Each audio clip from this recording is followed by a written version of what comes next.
بسم اللہ شارع الاحکام حمدہ ابدأ فی کلام ثم الصلاۃ والسلام سرمدا علی نبی قد اتانا بالہدی وعلی آلہ وصحبہ الکرام علی ممر الدہر والعوام اما بعد فاعوذ باللہ من الشیطان الرجیم بسم اللہ الرحمن الرحیم قل يتوفاكم ملك الموت الذي وكل بكم ثم إلى ربكم ترجعون ولو ترى إذ المجرمون ناكسوا رؤوسهم عند ربهم ربنا أبصرنا وسمعنا فارجعنا نعمل صالحا إنا موقنون صدق الله العظيم رب اشرح لي صدري ويسر لي أمري واحلل عقدة من لساني يفقهوا قولي اللهم أرنا الحق حقا وارزقنا اتباعه وأرنا الباطل باطلا وارزقنا اجتنابه آمين يا رب العالمين۔ اللہ سبحانہ و تعالیٰ کے نام نامی سے گزشتہ نشست میں ہم نے سورہ الف لام میم السجدہ کی کا پہلا رکوع مکمل کیا تھا درس کے اعتبار سے، اور آج ہم اس کی آخری آیت سے واپس شروع کر رہے ہیں، یعنی 11ویں آیت سے دوسرے رکوع کا آغاز ہوتا ہے۔ ارشاد باری تعالیٰ ہے قل یتوفاکم ملک الموت الذی وکل بکم۔ مشرکین کا ایک سوال ہے جس کا جواب دیا جا رہا ہے، وہ یہ پوچھتے ہیں کہ یہ انسانوں کی روح کون قبض کرتا ہے؟ یعنی اصلاً تو وہ انکار کرنے کے لیے سوال کرتے تھے۔ سوال کرنے کے کئی پہلو ہوتے ہیں۔ ایک سوال اس لیے ہوتا ہے کہ سامنے والے سے کسی علم کی بابت پوچھا جائے، یعنی جہل کے ازالے کے لیے، اور یہ سوال صحیح ہوتا ہے۔ ایک سوال تعجب کے اظہار کے لیے بھی ہوتا ہے کہ کوئی انداز تو سوالیہ ہو اور اس پہ وہ تعجب کرتا ہے، یہ کیسے ہو سکتا ہے، تو یہ بھی ایک سوال ہے۔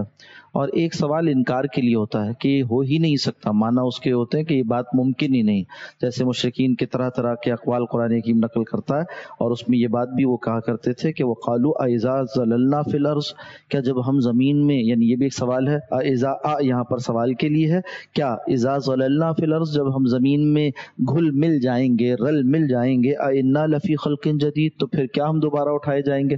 تو یہ پوچھنے کے لیے نہیں کر رہے تھے سوال، یہ انکار کرنے کے لیے کر رہے تھے۔ تعجب کا اظہار بھی نہیں ہے بلکہ استعجاب کے ساتھ انکار ہے۔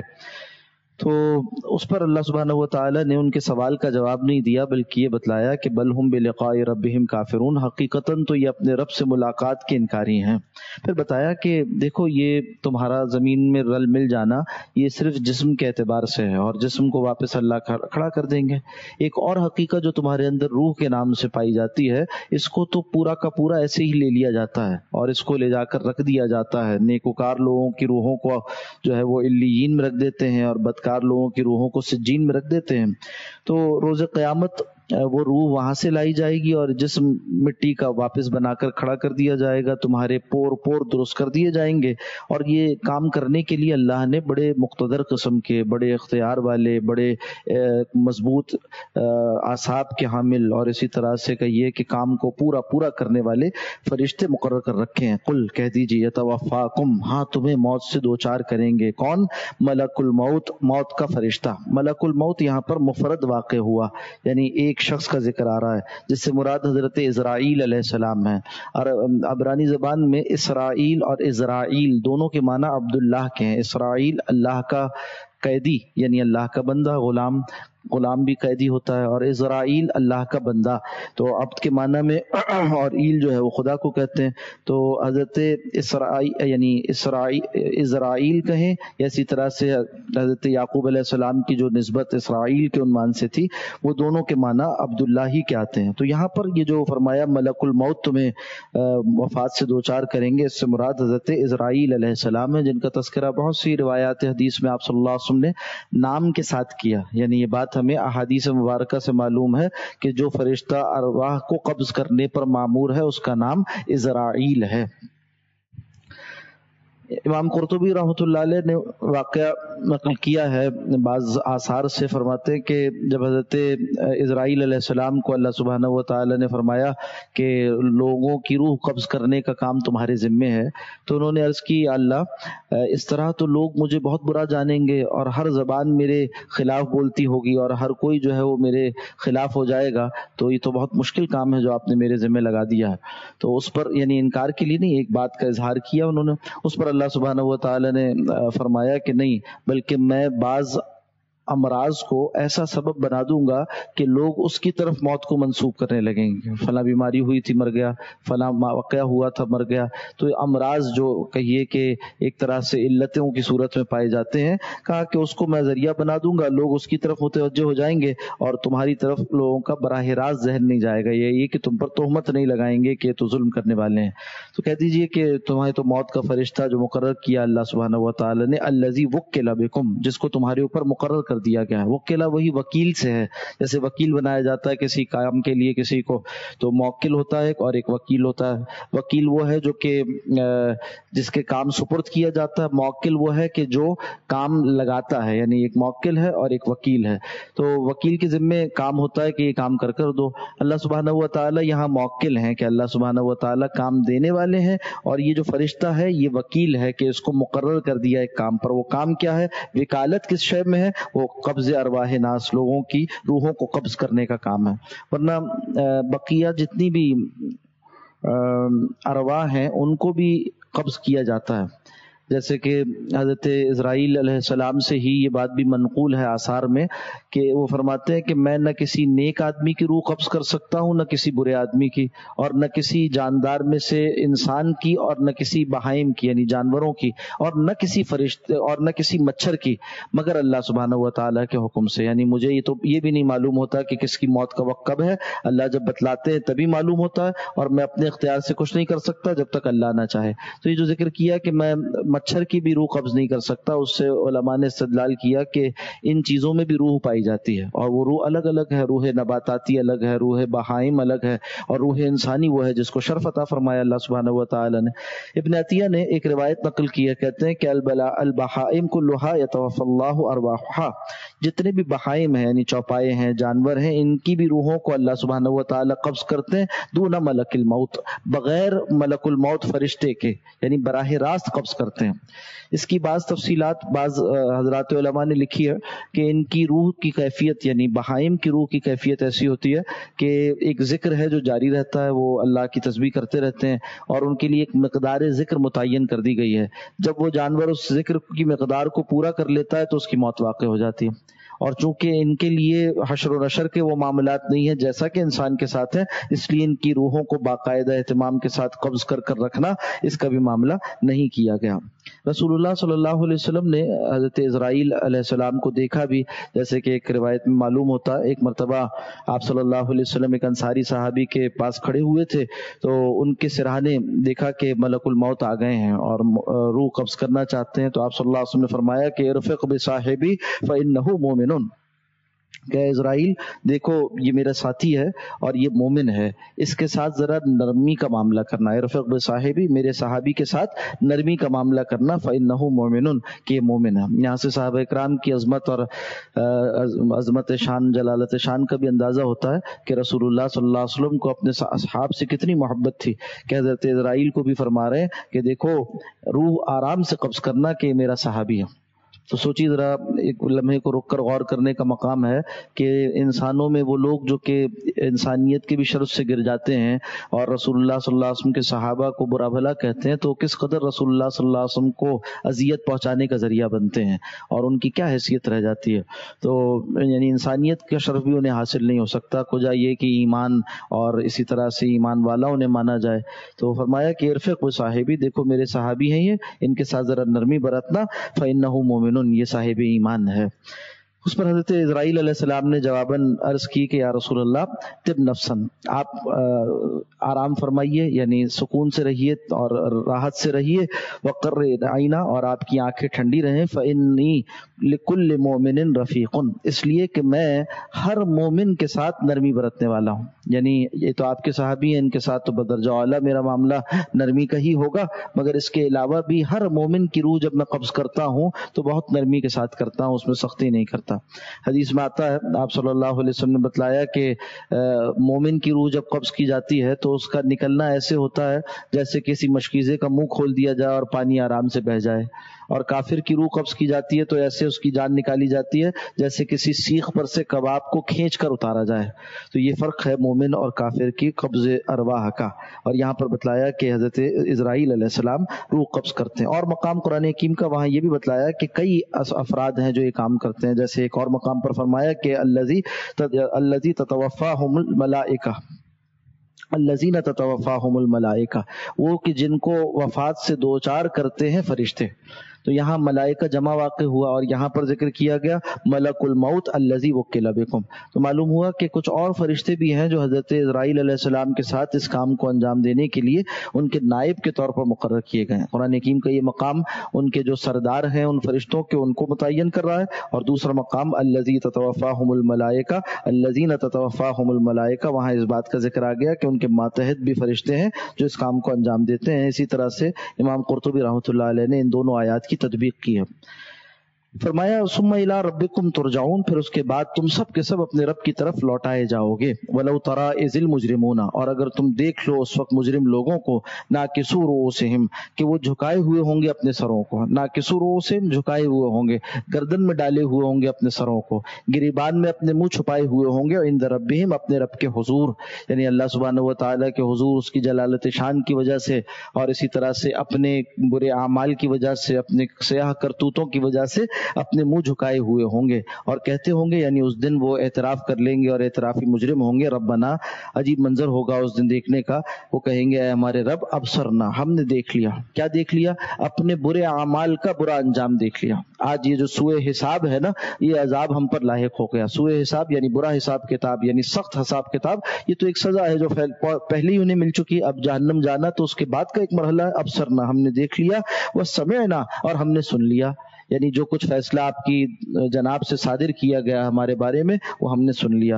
اور یہ بات ہمارے لیے قابل برداشت نہیں ہے، تحمل ہم اس کا کر نہیں سکتے. تو ہم پر ایک رحم کیجئے. کیا کیجئے؟ فرجعنا، تو ہمیں واپس بھیج دیجئے، نعمل صالحا، اب کہ ہم گئے تو نیک اعمال کریں گے. فرجعنا، ہمیں واپس لوٹا دیجئے، نعمل صالحا، تاکہ ہم نیک اعمال کریں. انا موقنون، اور اب تو ہم پکا یقین رکھنے والے ہیں، اب تو ہم بالکل یقین والے ہو گئے، اب تو ہمیں سب کچھ دکھ گیا. اب دیکھیے یہ جو ان کا اس دن مجرمین کا اقراری بیان ہے، اس کے اندر وہ ساری حقیقتیں موجود ہیں کہ جس سے ان کے موقف کا غلط ہونا بھی ثابت ہو جاتا ہے. وہ یہ کہ آج دیکھ کر نتیجہ حاصل کرنے کے بعد تم یہ کہتے ہو کہ مجھے واپس لوٹا دو، تو پھر تو وہ ساری اسکیم ہی غلط ہو کر رہ گئی جس اسکیم میں اللہ سبحانہ و تعالیٰ نے تمہیں رکھا تھا، جس کام کے لیے تمہیں پیدا کیا تھا. اور کہا جاتا ہے اور معقول روش ہے کہ آزمائے ہوئے کو آزمایا نہیں جاتا. ایک آدمی آزمایا گیا ہو پھر آزمایا نہیں جاتا. اور یہ کسی عقل مند دانا کا طریقہ نہیں کہ ایک آزمائے ہوئے کو پھر آزما لیا جائے. اسی طرح اللہ نے اس کائنات میں جب تمہیں بھیجا تھا، اس دنیا میں تمہیں انسان بنا کر، اشرف المخلوقات بنا کر، پھر یہ کہ نیکی بھلائی کا، اچھائی برائی کا سارا شعور دے کر بھیجا، پھر انبیاء کرام علیہ السلام کو مبعوث کیا، کتابیں نازل کر دیں اور ان کی ہدایت تمہارے سامنے آتی رہی، بار بار دیکھنے سیکھنے سمجھنے کا موقع ملتا رہا، پھر بھی تم نے اپنی اصلاح نہیں کی، اپنی روش نہیں بدلی. تو اب یہاں دیکھ کر اور آج کے دن یہ تمنا کر کر کے واپس لوٹا دیا جائے، میں نیک اعمال کر لوں گا اور اچھا ہو جاؤں گا اور یقین والا ہو جاؤں گا، یہ صرف باتیں ہیں. انہا کلمۃ ہوا قائلھا، قرآن حکیم کہتا ہے یہ تو بس ایک بات ہے جو وہ اپنی زبان سے کہتے ہیں، اور اگر آج بھی لوٹا دیے گئے تو یہ وہی کریں گے جو پہلے کر رہے تھے. حضرت حسن بصری فرماتے نا کہ جب کسی نے اعتراض کیا معتزلی اعتراضات میں سے، اور جو عقل کے اعتراضات نئے نئے اسلام میں سر اٹھا رہے تھے، کسی نے کہا کہ ہم عمل تو کرتے ہیں محدود سی زندگی میں، اور جو اس کا سزا، اس کی سزا ملے گی وہ لامحدود ہے. محدود عمل کی لامحدود سزا کیوں کر، اور یہ کیسے جسٹیفائی کی جا سکتی ہے، کیسے اس کو آپ جو ہے وہ مبنی بر عدل کہہ سکتے ہیں. تو انہوں نے فرمایا کہ دیکھو انما تجزون بقدر نیاتکم وہل تجزون الا ما تنون، تم کس بات کا بدلہ دیے جاتے ہو اور کتنا بدلہ دیا جاتے ہو سوائے اس کا اور اتنا ہی جتنی تم نیت کرتے تھے.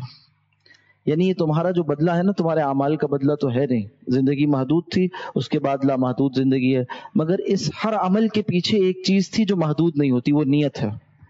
نیت عمل کا نام نہیں ہے نا، نیت تو عمل سے پہلے پائے جانے والے ایک ارادے کا نام ہے، ایک رخ، ایک زندگی کے رخ کا نام ہے، ایک طرز فکر کا نام ہے، ایک اس کے کہیے نظریے کا نام ہے. تو کہا کہ تمہیں جو جنت اور جہنم دی جائیں گی وہ تمہارے محدود اعمال کے بدلے پر نہیں ہے، بلکہ بقدر نیاتکم، تمہاری نیتوں کے بقدر ہیں۔ اور آزمانے کا طریقہ یہی ہوتا ہے، آج بھی آپ دیکھتے ہیں دنیا میں سیمپلنگ کی جاتی ہے، یہاں سے کچھ ٹکڑا اٹھا لیا، وہاں سے کچھ اٹھا لیا، اس سے نتیجہ اخذ کیا جاتا ہے۔ اسی طرح سے یہاں پر بھی ماجرا ہے کہ پوری زندگی، مثال کے طور پر یہ فرض کر لو کہ دنیا کی زندگی بھی اگر ہو جاتی ایک لامحدود زندگی، تو اس میں سے یہ ایک سیمپل ہے جو نکال لیا گیا اور اسی کے موافق تمہیں بدلہ دے دیا گیا آخرت کی زندگی میں۔ تو یہ ایک نیت کا بدلہ ہے، نہ کہ ایک عمل کا، اور ورنہ جنت و جہنم کسی عمل کے بدلے میں تو ہو نہیں سکتے۔ تو کہا کہ آج تمہارا یہ اعتراض کرنا اور یہ عذر کرنا اور یہ خواہش کرنا کہ واپس لوٹا دیے جائیں، ہم اچھے ہو جائیں گے، ہم نیک ہو جائیں گے، یقین لانے والے ہوئے، اس کے کوئی محل نہیں، اس کا کوئی مقام نہیں۔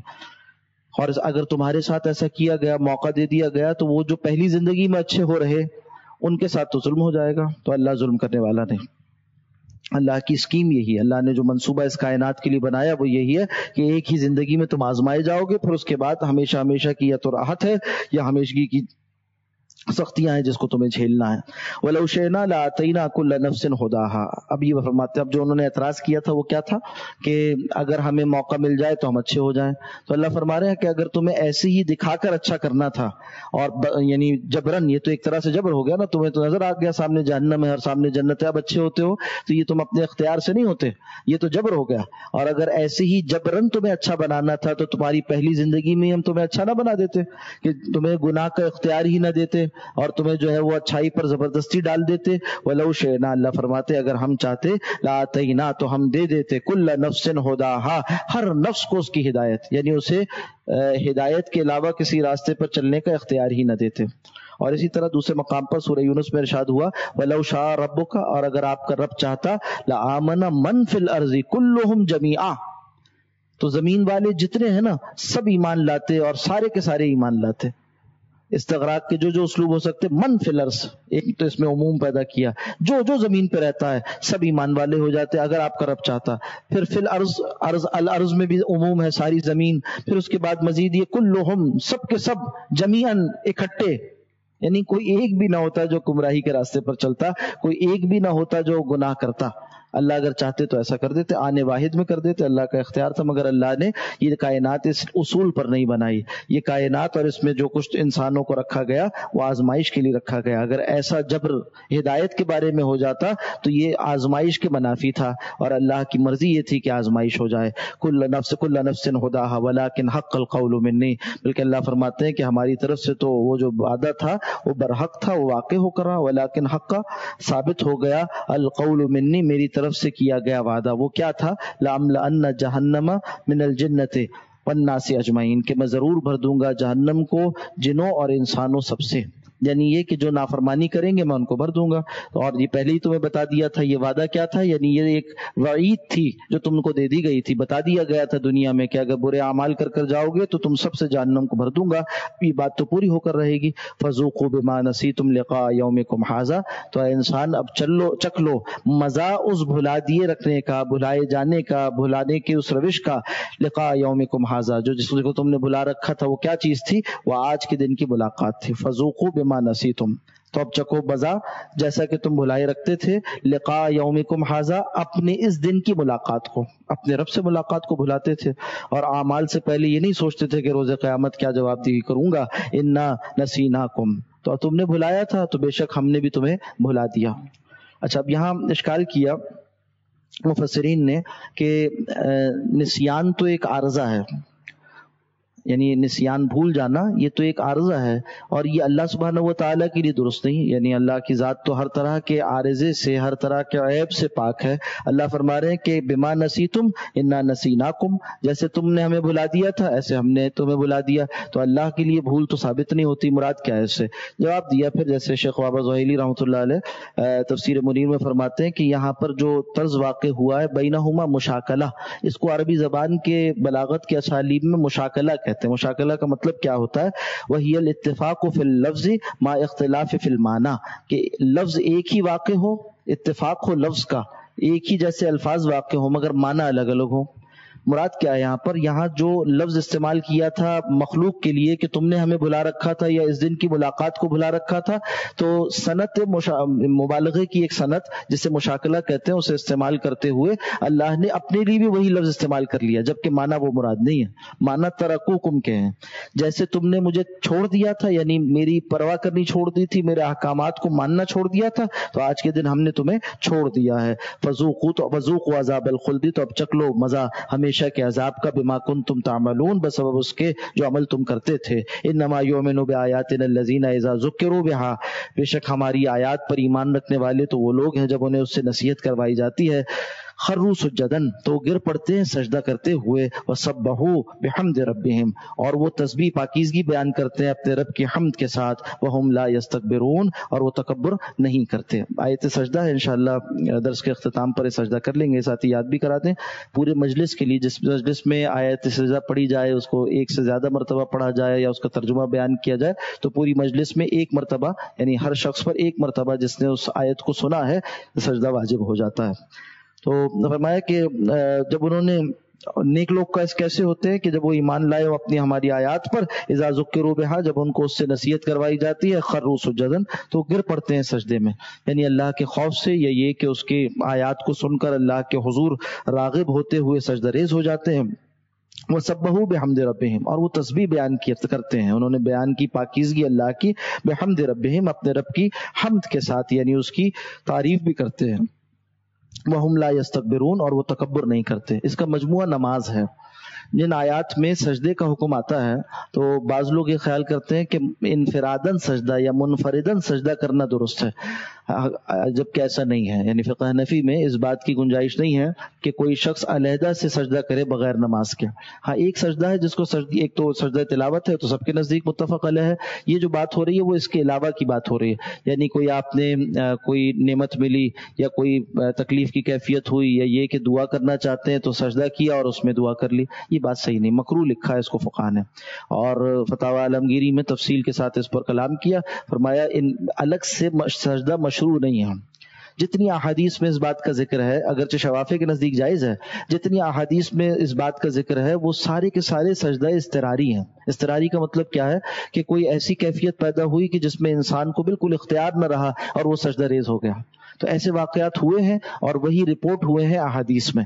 تو اگر کوئی کسی پر اسی طرح اضطرار کی کیفیت طاری ہو جائے اور وہ بھی سجدہ کر لے، تو اب وہ چاہے قبلہ رخ کرے چاہے کسی خلاف قبلہ کرے، اس کے باوجود وہ سجدہ اضطراری ہے اور وہ ہو گیا، یہ جائز اور ناجائز نہیں ہوتا۔ اضطراری اعمال میں جواز و عدم جواز نہیں ہوتا، بلکہ جواز و عدم جواز تو معمول بھی احکام میں ہوتا ہے، تو معمول بھی احکام میں سجدہ مشروع نہیں ہے۔ آج کل سوشل میڈیا پہ ایسی چیزیں چلتی ہیں کہ کوئی وظیفہ سکھایا گیا، اس میں یہ کہ اتنی مرتبہ سجدہ کرو اور سجدے میں فلاں آیت اتنی دفعہ پڑھ لو، تو بھئی سجدہ الگ سے مشروع ہی نہیں ہے، یعنی شریعت میں سکھایا ہی نہیں گیا۔ جہاں جہاں سیرت مطہرہ میں احادیث مبارکہ میں سجدہ منفردن ذکر ہوا، یا تو اضطراری ہے یا یہ ہے کہ جس کو سجدہ تلاوت کہتے ہیں۔ باقی سجدہ نماز کی حیت کا حصہ ہے، جس طرح سے نماز سے باہر رکوع الگ سے کرنا جائز نہیں اور قیام کرنا الگ سے جائز نہیں اور اتحیات الگ سے جائز، اسی طرح سجدہ بھی نماز کے علاوہ الگ سے جائز نہیں ہے، نماز کے اندر سجدہ۔ ہاں اگر کوئی شخص سجدے کی کیفیت میں، جیسا کہ فضیلت آئی ہے کہ بندہ اپنے رب سے سب سے زیادہ قریب ہوتا ہے جب وہ حالت سجدہ میں ہوتا ہے، تو اس موقع پہ دعا کرنا چاہے تو اس کے کچھ آداب ہیں، وہ یہ کہ نفل نماز کی نیت کرے، نفل نماز ادا کرے، نفل نماز کے سجدوں میں طویل دعائیں کر سکتا ہے، کوئی حرج نہیں، بہت اچھی بات ہے، بہت کار ثواب ہے، تہجد کی نماز پڑھے اور اس میں طویل سجدہ کرے اور اس میں طویل دعائیں پڑھے، اس ادب کے ساتھ یا اس احتیاط کے ساتھ کہ اس میں قرآن حکیم کی تلاوت نہیں کی جائے گی۔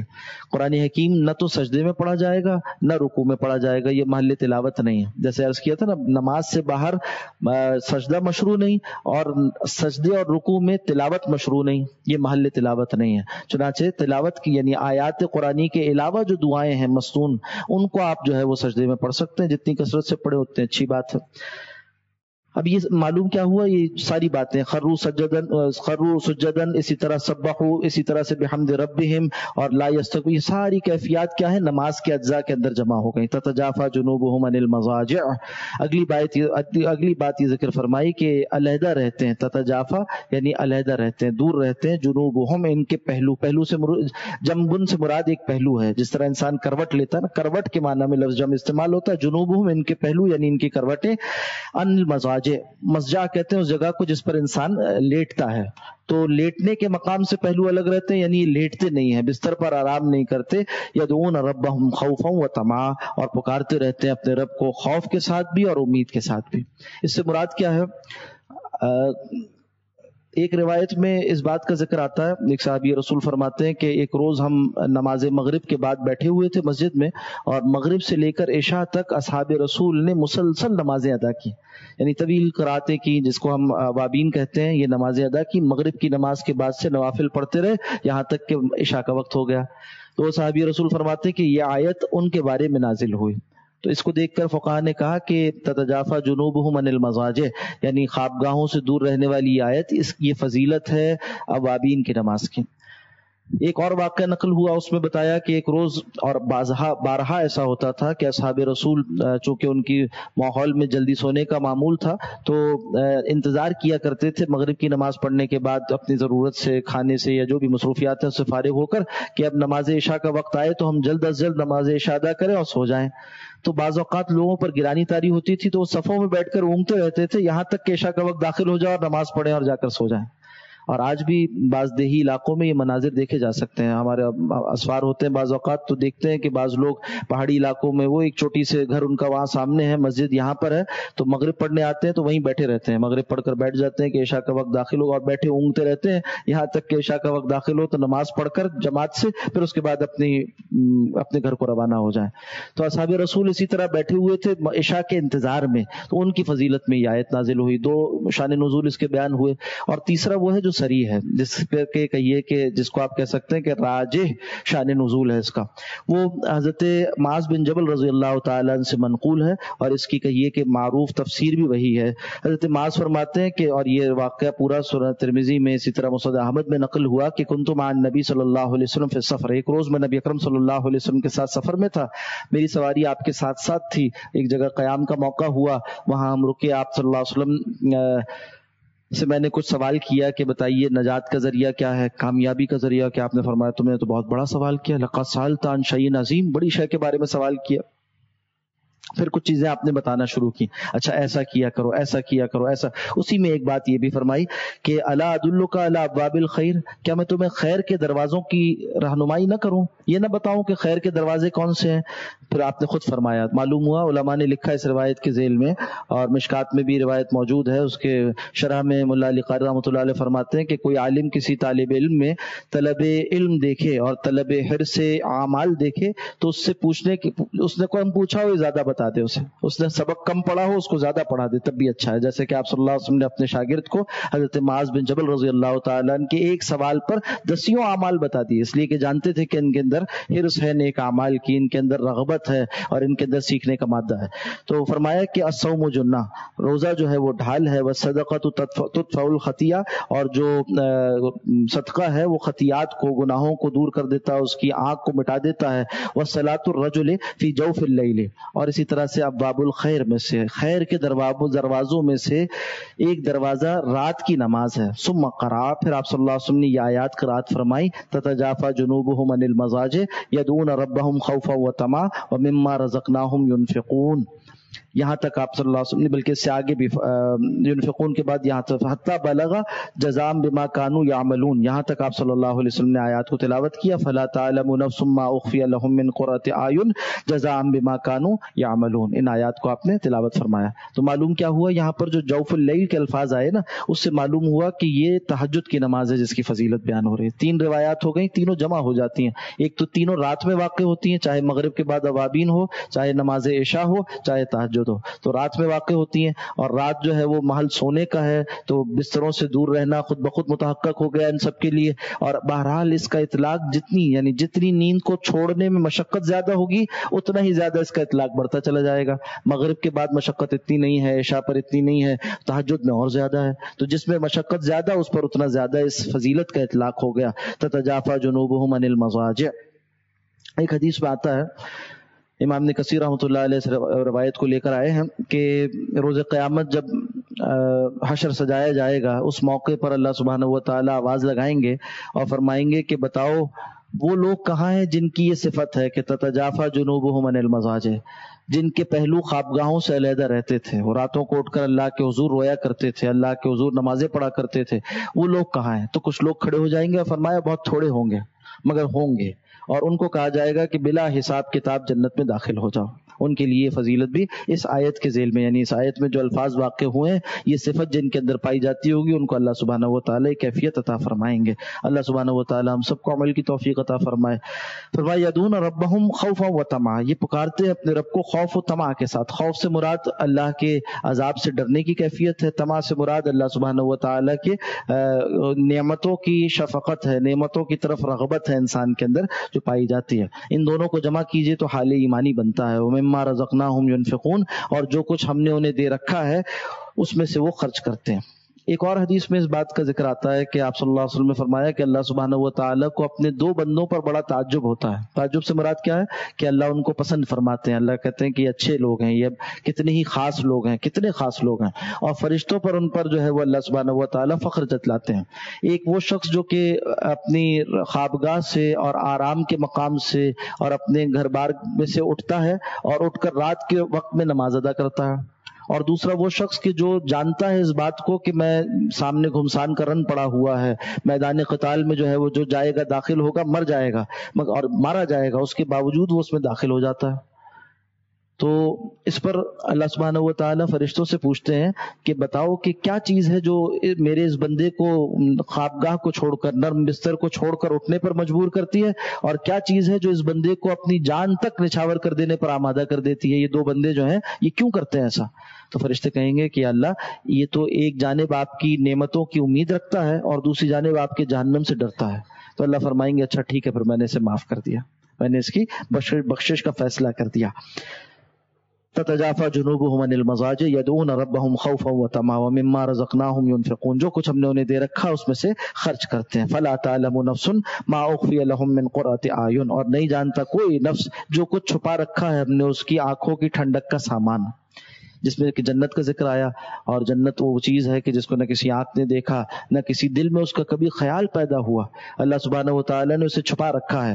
جتنا تذکرہ جنت کا ہم سنتے ہیں نا، یہ حضرت ابن عباس رضی اللہ تعالیٰ عنہ فرماتے ہیں قرآن حکیم میں جتنے نعمتوں کا تذکرہ ہے نا، یہ سب نزل ہے، جنت کی ابتدائی نعمتیں ہیں، اور ان سب کی مشابہت دنیا کی نعمتوں کے ساتھ بیان کی گئی ہے۔ پہاڑ ہیں، آبشار ہیں، اور باغ ہیں، اور شہد ہے، اور دودھ ہے، اور حور ہے، اور یہ اور وہ ساری چیزیں جو کچھ بیان ہوئی، یہ سب دنیا میں بھی انسان کو نعمت لگتی ہے نا، اس لیے بیان ہو گئے۔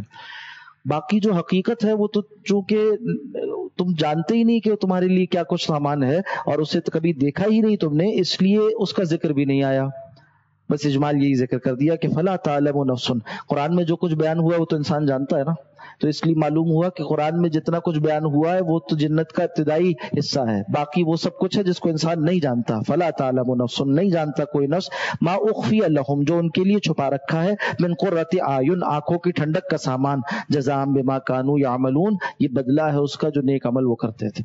جہاں اللہ سبحانہ و تعالیٰ ذکر فرماتے ہیں نا اس بات کا کہ میرے بندوں نے کے لیے جنت ہے، تو فرماتے ہیں کہ ان کے نیک اعمال کا بدلہ ہے، اور جہاں بندے ذکر کرتے ہیں کہ اللہ نے جنت دی تو کہتے ہیں یہ اللہ کی رحمت ہے۔ یہی بات ہے جو درمیان کی ہے، اور یہی بات ہے جو سیکھنے کی ہے کہ جنت ہمارے عمل کا بدلہ نہیں، اللہ کی رحمت ہے۔ مگر اللہ سبحانہ و تعالیٰ کی رحمتوں میں سے ایک رحمت یہ ہے کہ وہ فرماتے ہیں کہ تمہارے نیک اعمال کا یہ بدلہ ہے۔ افمن کان مومنا کمن کان فاسقا، کیا پھر وہ شخص جو مومن ہے وہ ہو سکتا ہے اس کی مانند، یا کر دیا جائے گا اس کی مانند جو فاسق ہے، نافرمان ہے؟ ہرگز نہیں۔ لا یستوون، یہ دونوں برابر نہیں ہو سکتے، یعنی نہ آج برابر ہیں نہ کل برابر ہو سکتے ہیں، یعنی مال کے اعتبار سے، آخرت کے اعتبار سے برابر نہیں ہو سکتے۔ ایک کے لیے جنت ہے، ایک کے لیے جہنم ہے۔ کافر مر گیا تو اس کو ہمیشگی کی جہنم میں رہنا ہے، مومن مر گیا گناہگار بھی ہوگا نا، فاسق بھی ہوگا، تب بھی اس کا یہ ہے کہ کچھ دیر وہ جہنم میں اپنے سزاؤں کو بھگتے گا، اس کے بعد جنت ڈالا جائے گا۔ یہ ہمارے عقیدے کا حصہ ہے۔ یہاں بتلایا جا رہا ہے کہ مومن ایک باعمل اور ایک مومن جو فاسق ہے، اگر تقابل یہ بھی کیا جائے تو ان میں بھی زمین و آسمان کا فرق ہے۔ ایک وہ جو باعمل ہے وہ انشاءاللہ اول واہلے میں نجات کا حامل ہو جائے گا، جہنم جائے گا ہی نہیں انشاءاللہ، اور ایک وہ ہے جو کہ فاسق ہے، فسق و فجور میں پڑا ہوا ہے،